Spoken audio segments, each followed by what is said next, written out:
This is Dr. Jordan Argus doing a pilot study debrief with clinician Angel Carroll for Neuro Optimization Clinic by Global Life Chances Optimization. Ms. Carroll, how are you today? I'm good. How are you? Oh, I'm blessed beyond belief. Thank you very much. Well, I'd like to ask you just a few questions to touch base with you. We've been able to comb through the available data, mine out some pretty exciting and important insights, but wanted to get the human perspective. So if you don't mind, I'd like to start with the first of 5 questions. Okay. So you worked at one of our pilot sites, and it sounds like there was a very distinct population. What sort of clients did this provider service? The clients that were serviced was clients that had AOD problems and mental health conditions. Excellent. Could you elaborate a little bit on the types of mental health issues that the patients you served usually had? Some of them had schizophrenia. Some of them had bipolar. Some had a PTSD. There were a variety, schizoaffect disorder. Excellent, thank you. So I know that can be a very challenging population to work with. So what training or certification did you have when you arrived to serve in the pilot team?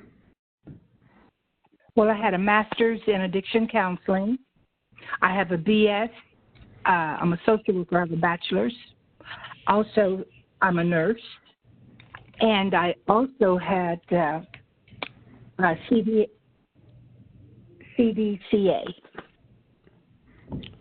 Excellent, excellent. So I imagine that you probably came into contact with a couple of different approaches to supporting an adult mentally ill population. Is that correct? Absolutely. Absolutely. Indeed. So thinking about some of the programs in many schools of social work, dialectical behavioral therapy, cognitive behavioral therapy are some pretty common strategies that help clinicians connect the dots with their clients. With this population, they can be really challenging to implement, especially if they have some of those diagnoses you mentioned. Trauma can create so many barriers. Schizophrenia and schizophreniform disorders can create many barriers to being able to kind of have a ABC conversation with someone. In terms of the Neuro Optimization Clinic moderate incidence model, which we have in our records that you were able to utilize with a number of clients many times, can you share a little bit about kind of how that model was structured and what you liked about it or didn't like about it? Well, I really enjoyed the module. And what I would do when I received a new client, the most important thing was to gain that client's trust. And I would introduce myself. The client would introduce, their self and their needs. And I would tell them about the program, how we could benefit the individual. For instance, changing negative behaviors into positive behaviors, making them feel better about, what they're doing in life, guide them along the path. And we were using the 6 domains, when they accomplished, when they had certain disorders and we accomplished certain things. I asked, I explained the 6 domains, for instance, the heart, the health, self-talk. I explained everything about the program in detail to each of the clients in terms that they could understand. And then after I explained the program, I would have the client, explain it back to me, say it back. What did they think I said? I want to make sure they understood everything. And most of the clients, they repeated and they understood, the program and how it could benefit them. Excellent. So it sounds like there was some good flexibility for you to put things into your own voice with this model. But did you have to do a lot of that, or did you feel that the way that the model was set up was designed to make that work a little bit easier for you in terms of adapting to where your clients were? The model was fabulous. It had it had questions and situations that I would present to our clients, and it helped. It was so well structured, and my clients could they could relate to the module, the information that the module had presented, and the activities were fabulous. There were certain activities that the module presented, and the client enjoyed participating in.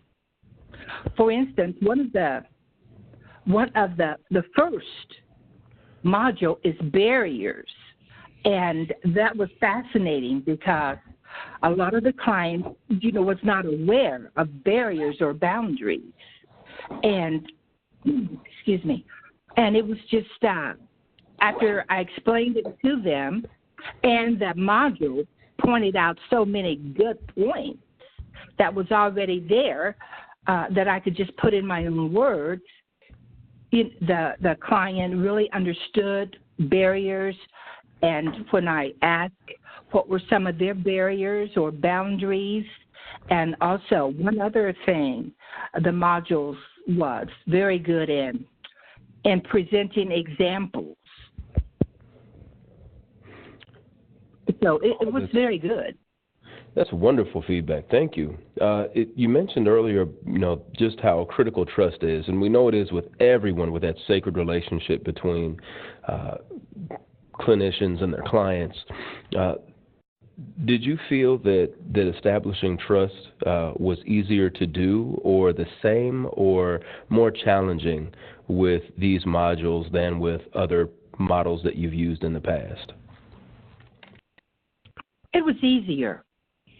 It was much easier to ascertain trust from the clients because that was the modules hit on trust, and it was exactly what the clients needed to hear in reference to trust, and that we cared. Me being the clinician, that I cared about them, and also. One of the things the modules did that I thought was really fascinating, I gave the clients homework assignments, and they would bring the homework assignments back on their next session, and we would go over it. I just thought the entire program was wonderful. It did a lot for my clients. I found my clients using a lot of the terms, for instance. When we did the first module on barriers, they would come back and say, Miss Carroll, I didn't know that I had so many barriers. And after explaining to for instance, I had one client, it talks about relationships, barriers does. And in relationships, there are boundaries and barriers. And they would come, when they would return, they would say, you're my friend, their mate. We discussed our boundaries and barriers, and that helped them with their relationships, not only their relationships with their mate, but other relationships. And one other thing about the modules, it helped the clients too. It gave various interventions, how they can empower themselves. I'll go back to barriers. It would elaborate on what the client could say that would empower themselves, but still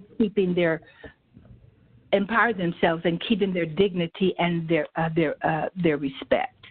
I tell you, the modules was fabulous. The program is great.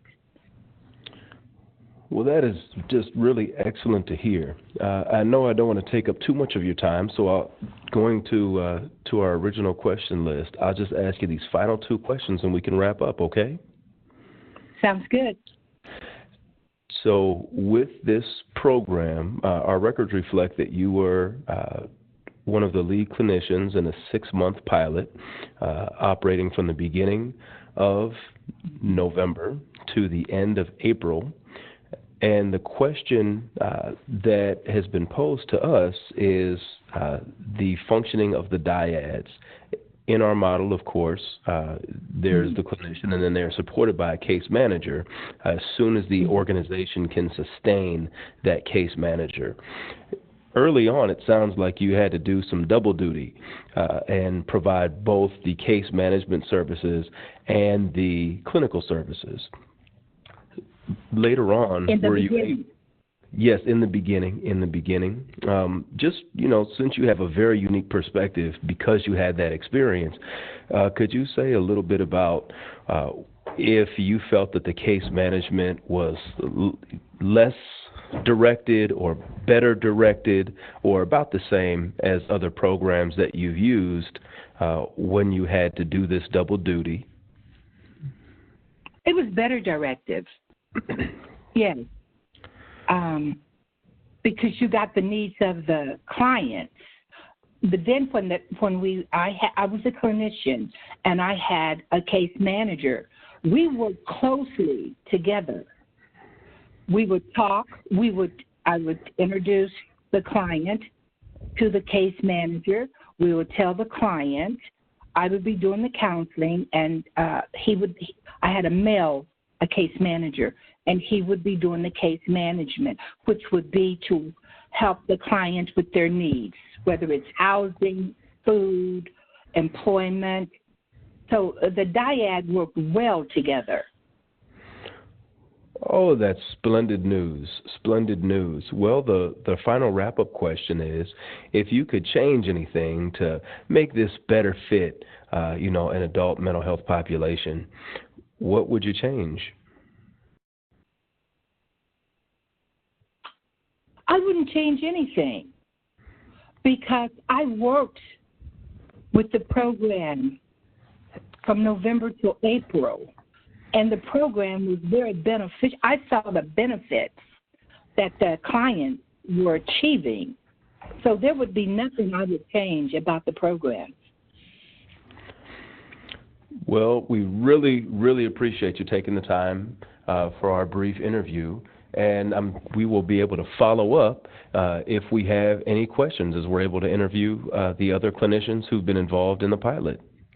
Thank you very much for your time, Ms. Carroll. Thank you. Have a good day. And you as well. Bye-bye. Bye-bye.